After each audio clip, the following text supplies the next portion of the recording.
It's finally here, the week that the Carolina Panthers played the Seattle Seahawks in their NFC divisional game here at Charlotte and Bank of America Stadium. So the question that everybody wants to know about is the injuries to key players such as Ted Ginn Jr., who said today he feels fine, doesn't feel like there's going to be anything that's going to hamper him.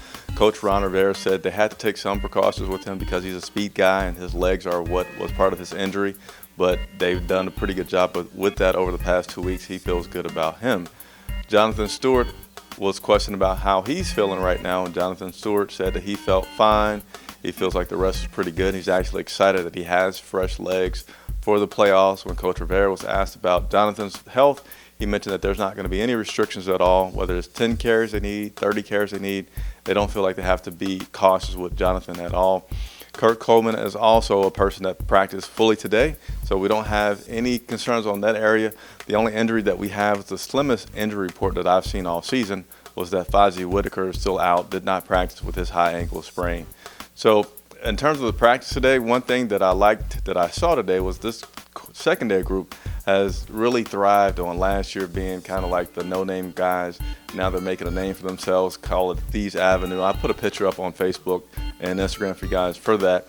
But these guys not only have had an outstanding season, they back it up with a lot of their play and practice habits. They were at practice today about 15 minutes before everybody else was, before any other group.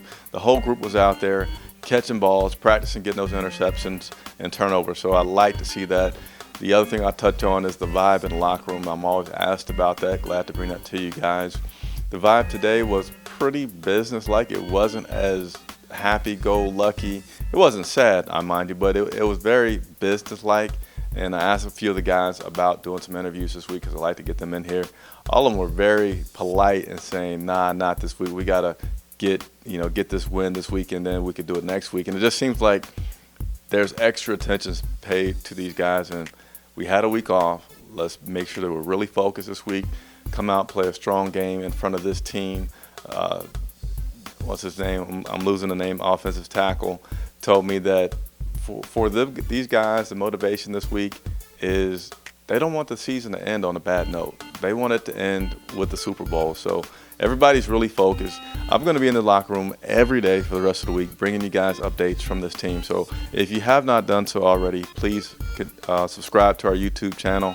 Follow me on Twitter. Follow me on Instagram. All the social media I'm on. I'd love to hear any questions that you guys have for me this week. This is Chris Jenkins for CharlotteVibe.com.